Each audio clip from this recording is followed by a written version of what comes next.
अस्सलाम वालेकुम गाइस, मेरा नाम है अली और मैं अपने channel daily horror stories bye Ali से आपके सामने मौजूद हूँ।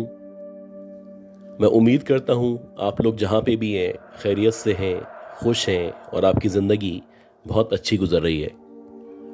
अगर आपने अब तक मेरे चैनल को सब्सक्राइब नहीं किया, इसको सब्सक्राइब कर लें, लाइक करें और अगर हो सके तो अपने सर्किल में, अपने फ्रेंड्स में शेयर करें।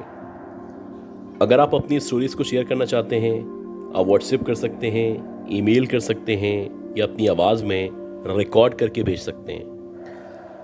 गाइस, आज की ये जो स्टोरी है ये मिस पलवशा हैं, हमारी सब्सक्राइबर हैं और इन्होंने स्टोरी शेयर की है। ये जितने भी वाक़यात हैं ये सारे के सारे इनके साथ पर्सनली पेश आए थे। ये बताती हैं 2004 और 5 में जब इनके फादर की रिटायरमेंट हुई और रिटायरमेंट होने के बाद इनको कुछ पैसे मिले तो ये उससे पहले किराए के घर में रहा करते थे। तो इन लोगों का यही प्लान था कि जैसे ही इनके फादर को पैसे मिलेंगे तो ये लोग सबसे पहले एक घर खरीदेंगे। अब ये शुरू से पीर कॉलोनी, एक बहुत मशहूर इलाका है कराची का, वहाँ पे रहते चले आए थे। तो इनका इरादा यही था कि जब ये घर खरीदेंगे तो पीर कॉलोनी में ही खरीदेंगे। काफ़ी कोशिश के बाद तकरीबन 3 से 4 महीने के अंदर अंदर इनको एक घर मिला जो इनके बजट के मुताबिक था और जितने इनके पास पैसे थे उसमें बेहतरीन चॉइस था। खैर, घर का सौदा हुआ, जो भी लेन देन था वो हुआ और उसके बाद ये लोग अपना सामान लेके उस घर में शिफ्ट हो गए। इस घर के अंदर ग्राउंड फ्लोर पे 3 बड़े बड़े कमरे मौजूद थे, जबकि जो फर्स्ट फ्लोर था वहां पे एक कमरा मौजूद था। ये बताती है जो घर था, इस घर के बिल्कुल बराबर में जो घर था, यानी कि जो इसकी बैक साइड पे था, वो घर सालों से खाली था और वहां पे कोई नहीं रहा करता था। इनके घर का जो आखिरी वाला कमरा था या कॉर्नर वाला कमरा था, उसकी जो विंडो खुलती थी वो उस घर के अंदर ही खुला करती थी, जो कि पिछले काफ़ी सालों से खाली था। शुरू में जब ये लोग वहाँ पे सेटल हुए थे तो सब कुछ नॉर्मल लग रहा था और ये लोग बहुत खुश थे। जाहिर सी बात है, एक अपने घर के ख़रीदने का एहसास और उसकी जो खुशी होती है ये वही समझ सकता है जो कभी भी ज़िंदगी में किराए के घर में रहा हो। इन लोगों ने शुरू में उस घर के अंदर कुरान खानी करवाई। ना सिर्फ कुरान खानी करवाई बल्कि उसके बाद से मुसलसल इन लोगों ने नमाज की पाबंदी शुरू कर दी। गर्ज के इन लोगों की आदत थी कि अक्सर औकात में ये कुरान की भी तिलावत किया करते थे। यानी कि आप ये कह सकते हैं कि घर के अंदर जो माहौल था वो मुकम्मल तौर पे पाक साफ था। ये लोग पाकी नापाकी का ख्याल रखा करते थे और इसके साथ साथ नमाज कायम किया करते थे। खैर, जब सर्दियाँ आईं यानी दिसंबर का टाइम आया तो दिसंबर में कुछ इस तरह के वाक़यात होना शुरू हुए जो इनके लिए बड़े हैरान कुन थे और ये बहुत हैरान थे कि ऐसा कैसे हो सकता है। जैसे कि बताती हैं कि दिसंबर की शायद 16 या 17 तारीख थी और इनके इत्तफाक से सारे के सारे जो घर वाले थे वो किसी काम से गए हुए थे। ये घर में अकेली मौजूद थी और घर के जो काम है वो कर रही थी और वेट कर रही थी कि कब सारे के सारे जो घर वाले हैं वो वापस आते हैं। ये बताती हैं कि मैं किचन के करीब खड़ी हुई थी कि एकदम से मुझे किसी के गुनगुनाने की आवाज़ आना शुरू हुई और जैसे ही मुझे किसी के गुनगुनाने की आवाज़ आना शुरू हुई तो एकदम से मेरे कान खड़े हो गए और मैं देखने लगी कि आखिर ये जो आवाज़ आ रही है ये घर के अंदर से आ रही है या घर के बाहर की तरफ से आ रही है। काफ़ी देर ऑब्जर्व करने के बाद मुझे ऐसा लगने लगा कि ये जो आवाज़ आ रही है ये हमारा जो आखिर वाला कमरा है जिसकी खिड़की बराबर वाले घर में खुला करती है, ये उस तरफ से आवाज़ आ रही है। जैसे जैसे मैं उस कमरे की तरफ बढ़ रही थी वैसे वैसे ये जो आवाज़ थी ये बढ़ती चली जा रही थी और इस बात की तस्दीक हो रही थी कि वाकई में जो भी गुनगुना रहा है या जो भी गाना गा रहा है वो इस कमरे के अंदर मौजूद है। मुझे अच्छी तरह याद था कि मेरे इस घर के अंदर इस वक्त मेरे अलावा कोई भी मौजूद नहीं था और मैं अकेली इत्तेफाक से अपने घर में मौजूद थी। मैं बहुत ही बाहिम्मत थी और शुरू से ही मैं बहुत दिलेर थी, लिहाजा मैं हिम्मत करके जैसे तैसे उस कमरे के बाहर पहुंची और मैंने फ़ौरन से उसका दरवाज़ा खोला। और जैसे ही मैंने दरवाज़ा खोला तो मैंने देखा कि सामने इस कमरे की जो खिड़की मौजूद है वो खुली भी है और वो बाकायदा बराबर वाले घर में खुली हुई है।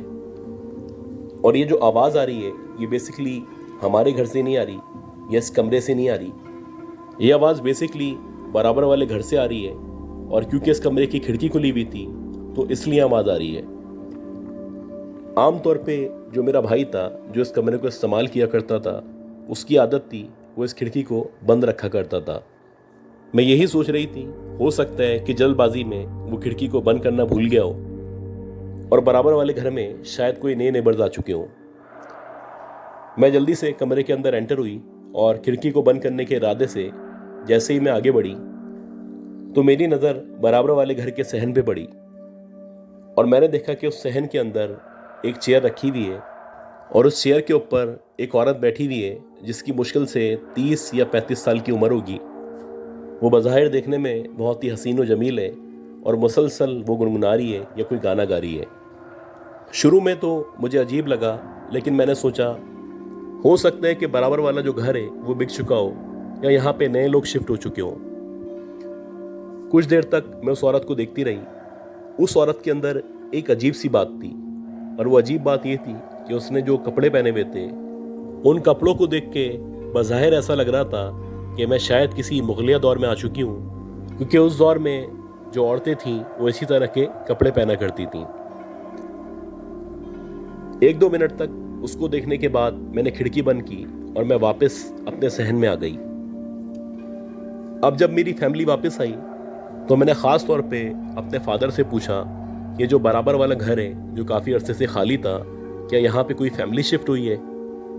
ये सुनने के बाद मेरे फादर ने कहा, मेरे इल्म में नहीं है, हो सकता है कि कोई फैमिली यहाँ पे आ चुकी हो।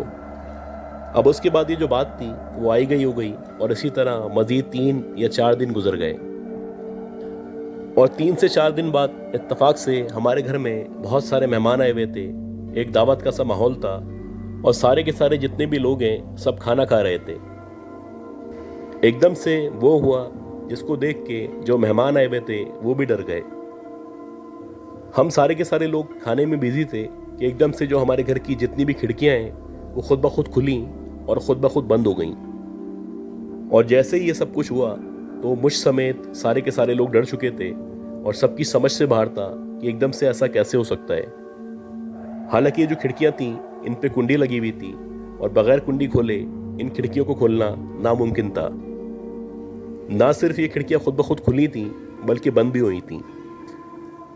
मेरे जो फादर थे वो सबको समझाने लगे, हो सकता है कि हवा चल रही हो जिसकी वजह से ऐसा हुआ हो, लेकिन सारे के सारे लोग जितने भी वहाँ पे मौजूद थे सब इस बात से कन्विंस नहीं थे।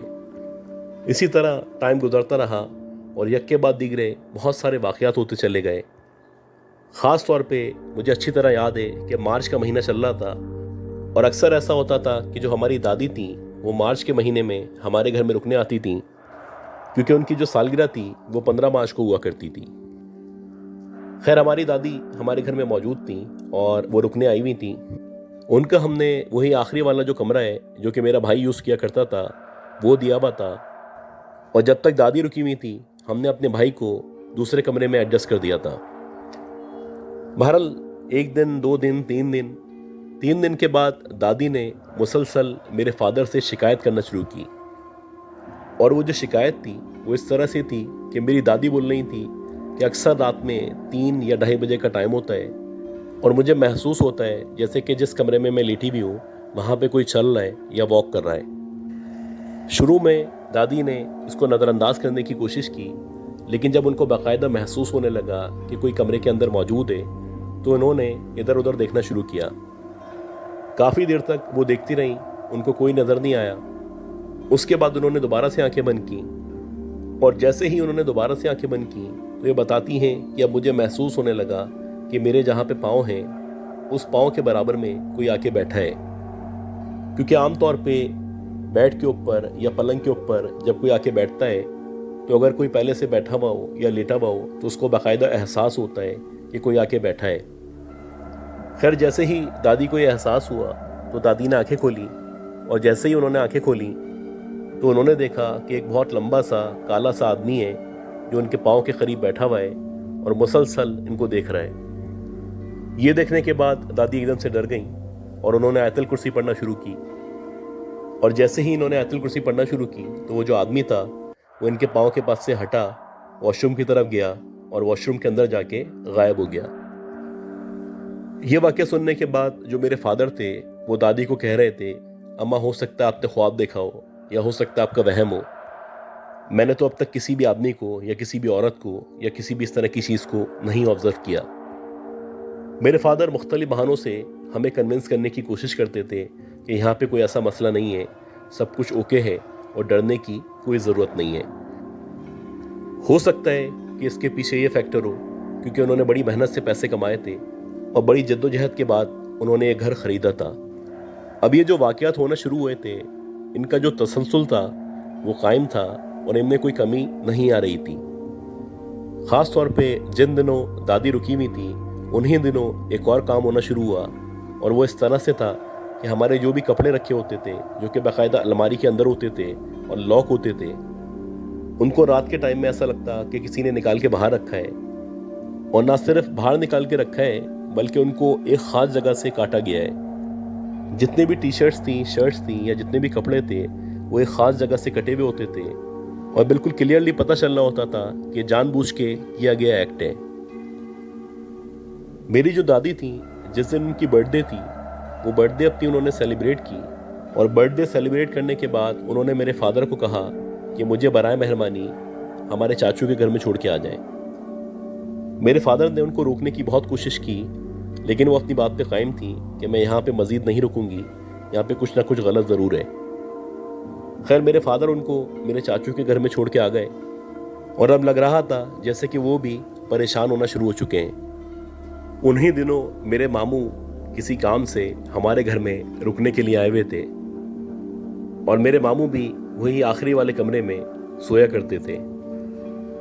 2-3 दिन तक तो सुकून में गुजरे, लेकिन जब तीसरा दिन था और जब मेरे मामू सोने के लिए कमरे में गए, जैसे ही उन्होंने आंखें बंद की तो उनको ऐसा लगने लगा कि शायद उनके मुंह पे कुछ आके गिरा है और जो चीज़ भी ऊपर से आके गिरी है वो शायद लिक्विड है। खैर इन्होंने आंखें बंद कर ली, इनको लगा शायद इनका वहम है। कुछ देर बाद दोबारा मुसलसल एक एक करके बूंदें इनके ऊपर गिरना शुरू हुई और जब इन्होंने लाइट खोल के देखा तो इनके मुंह पे बाकायदा ब्लड के ड्रॉप्स थे जो गिर रहे थे। उसके फ़ौरन बाद इन्होंने पंखे की तरफ देखा और जब इन्होंने पंखे की तरफ देखा तो वहाँ पे कोई भी ऐसी चीज़ मौजूद नहीं थी कि जिसके ऊपर से ब्लड के ड्रॉप्स निकल के गिरे।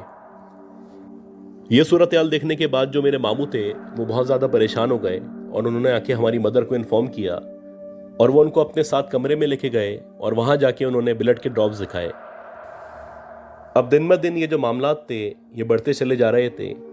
हम सब फैमिली वाले भी चाहते थे कि हम अपने फादर को परेशान ना करें क्योंकि हमें अंदाज़ा था कि हमारे बाप ने कितनी मेहनत से, कितनी काविशों से और कितनी जद्दोजहद के बाद इस घर को ख़रीदा है। खैर इसी तरह 2-4 दिन मज़ीद गुजरे। मामू बस जाने ही वाले थे, यानी कि लास्ट नाइट थी उनकी हमारे घर में। तो रात के तकरीबन 2 या 2:30 बजे का टाइम था कि मामू की एकदम से आँख खुली और जब मामू की आँख खुली तो उनको वैसे ही किसी के गुनगुनाने की या गाना गाने की आवाज़ आना शुरू हुई। पहले तो मामू गौर करने लगे कि आवाज़ कहाँ से आ रही है और उनका ख्याल था कि हम में से कोई गाना गा रहा है या तफरी कर रहा है। काफ़ी देर तक ये ऑब्ज़र्व करते रहे और काफ़ी देर ऑब्ज़र्व करने के बाद जब इनको अंदाज़ा हो चुका कि गाना तो कोई गा रहा है, लेकिन ये जिस ज़बान में गाना गाया जा रहा है ना तो ये ज़बान समझ में आ रही है और ये जो आवाज़ आ रही है ये बहुत करीब से आ रही है। आहिस्ता आहिस्ता करके जब मामू ने आवाज़ को फॉलो करना शुरू किया तो उनको अंदाज़ा होने लगा कि ये जो आवाज़ है ये खिड़की के बाहर की तरफ से आ रही है। मामू ने हिम्मत करके जैसे ही खिड़की खोली और ये देखने की कोशिश की कि आवाज़ कहाँ से आ रही है, तो वो बताते हैं कि जब मैंने खिड़की खोली तो सबसे पहले मेरी नज़र बराबर वाला जो घर था उसके सहन में पड़ी। मैंने देखा कि वहाँ पे 3-4 औरतें हैं जो खड़ी हुई हैं और ऐसा लग रहा है कि कोई रिचुअल या कोई एक्टिविटी परफॉर्म कर रही हैं। उन सब के जो कपड़े हैं वो कदीम दौर की जैसे मुगलिया औरतें हुआ करती थीं उस तरह के कपड़े हैं और सब ने एक जैसे कपड़े पहने हुए हैं। इनके मामू बताते हैं कि मैं काफ़ी देर तक उन औरतों को देखता रहा और उन औरतों में से एक औरत मुसलसल गुनगुना रही थी या गाना गा रही थी और वो जो औरत थी जो गुनगुना रही थी या गाना गा रही थी बज़ाहिर ऐसा लग रहा था कि वो बहुत हसीन और जमील औरत है, बहुत खूबसूरत औरत है। जबकि बाकी जितनी भी औरतें थीं वो उसके सराउंडेड खड़ी हुई थी और मुसलसल गोल गोल झूम रही थी और ऐसा लग रहा था जैसे कोई रिचुअल या कोई इबादत परफॉर्म कर रही हो। कुछ देर तक मेरे मामू खामोश रहे, लेकिन जब मुसलसल वो जो औरत थी जो गुनगुना रही थी वो गुनगुनाती रही, तो मेरे मामू ने ज़ोर से चीख के बोला कि बराए मेहरबानी हमारा थोड़ा ख्याल कर लें, रात के तकरीबन 3 बज रहे हैं और आप इतनी रात में गाना गा रही हैं। जैसे ही मेरे मामू ने ये कहा तो वो चारों जो औरतें थीं एकदम से मामू की तरफ देखने लगी। न सिर्फ मामू की तरफ देखने लगी बल्कि आहिस्ता आहिस्ता करके ऐसा लगने लगा कि वो मामू की तरफ बढ़ रही हैं। मामू बताते हैं कि कुछ सेकंड्स तक मैं मुकम्मल तौर पे पजल हो चुका था। मेरी समझ नहीं आ रहा था कि ये कौन औरतें हैं और ये यहाँ पे क्या कर रही हैं। इसी दौरानिए में वो जो औरतें थीं वो आहिस्ता आहिस्ता करके हवा में लेविटेट करना शुरू हुई, और जैसे ही उन्होंने हवा में लेविटेट करना शुरू किया तो मेरे मामू को अंदाज़ा हो गया कि जो कुछ इनके सामने मौजूद है ये नॉर्मल नहीं है। मेरे मामू ने फ़ौरन से खिड़की बंद की और जल्दी से मेरी मदर के रूम में आ गए और उनको आके सारा का सारा वाक़या बताया। मेरी मदर ने सबसे पहले मामू पे दम दुरूद किया और अपना हिसार किया। उसके बाद मेरे फादर को इन्फॉर्म किया, और मेरे फादर, मेरी मदर, मेरा भाई, ये सारे के सारे लोग उस आखिरी वाले रूम में गए और उन लोगों ने खिड़की खोल के देखा।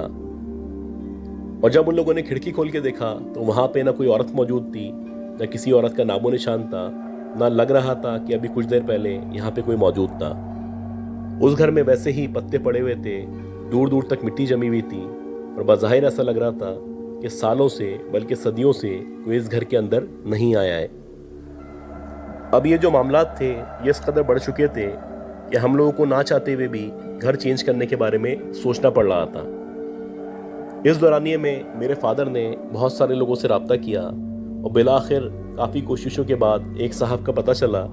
उन साहब के बारे में कहा जाता था कि वो किसी भी किस्म के पैसे वगैरह नहीं लेते, फ़ी सबीलिल्लाह लोगों की मदद करते हैं। खैर मेरे फादर उनके पास पहुँचे और उनको जाके सारा का सारा मामला बताया। तो वो जो साहब थे उन्होंने 3 दिन का टाइम लिया और उन्होंने मेरे फादर से कहा कि अपने घर में झाड़ू दें, और झाड़ू देने के बाद जो मिट्टी जमा होती है वो मिट्टी मुझे ला के दे दें।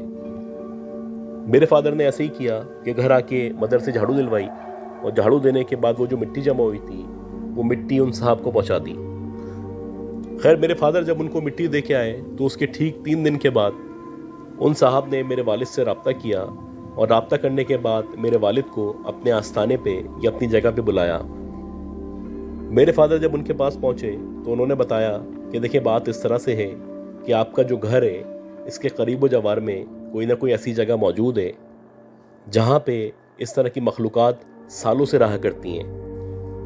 अब क्योंकि आपका घर उस घर से मिला हुआ है या उस जगह से मिला हुआ है, तो उसकी वजह से आपके घर के ऊपर भी आहिस्ता आहिस्ता करके ये असरात होते चले जा रहे हैं। अब क्योंकि आप लोग पाक साफ रहते हैं, नमाज पढ़ते हैं, कुरान की तिलावत करते हैं, इसलिए ये जो एंटिटीज़ हैं या ये जो मखलूक़ात हैं ये आपको मुकम्मल तौर पे नुकसान नहीं पहुंचा पा रही। बेहतर ये है कि आप अपना घर शिफ्ट कर लें। अदरवाइज़ मैं आपको कुछ कीलें दे रहा हूँ, ये कीलें आपने अपने घर के चारों तरफ लगानी है, और साथ साथ कुछ तावीज़ात दे रहा हूँ। ये सारे के सारे घर वालों ने तावीज़ात पहनने हैं, और इसके साथ साथ कुछ वज़ाइफ बता रहा हूँ, ये वज़ाइफ आपने पढ़ने हैं। आप ये करना शुरू करें। अल्लाह की ज़ात से उम्मीद है कि 10 से 15 दिन के अंदर अंदर ही आपको बेहतरी महसूस होगी।